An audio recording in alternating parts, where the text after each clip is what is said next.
I appreciate your presence here. Thank you very much. And I have a question for you. I know the people who are involved in the development of this policy. I know some of them very, very well, and I know that they're motivated by the best of intentions.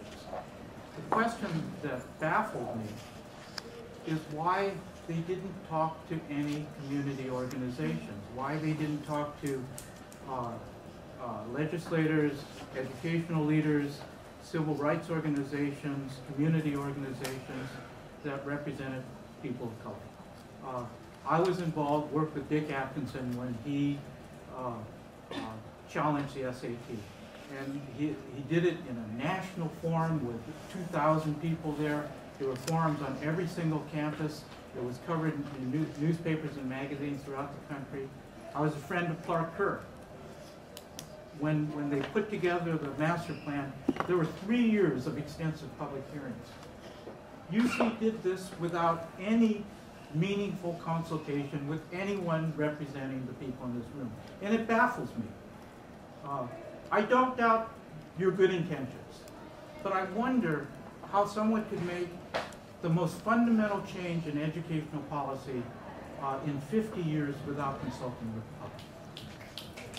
Well, and I can't answer that because I was not on the boards at the time. But you are responsible and you speak for boards. What would you say to them? I would say that there have been similarly large changes at every stage when the SAT was adopted, and that may have been a mistake in terms of the acknowledged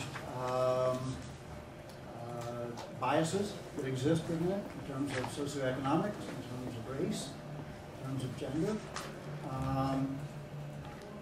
I would say that the times at which the SAT was adopted, when SAT 2s were adopted, and the whole, I think every one of those changes had the similar import that this one does. But my question is, why wasn't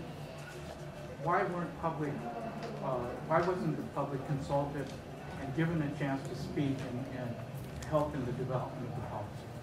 I can't speak to that. Okay, but you are responsible as a member of boards for the policy. What do you plan to do? I do intend to take this conversation back to boards.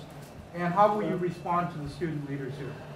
I will invite conversation and I think learning more about this. I am not particularly personally swayed that we need to change the policy, although I think it is worth discussing. If you were persuaded that there was no meaningful public input, would you still believe that the policy is legitimate?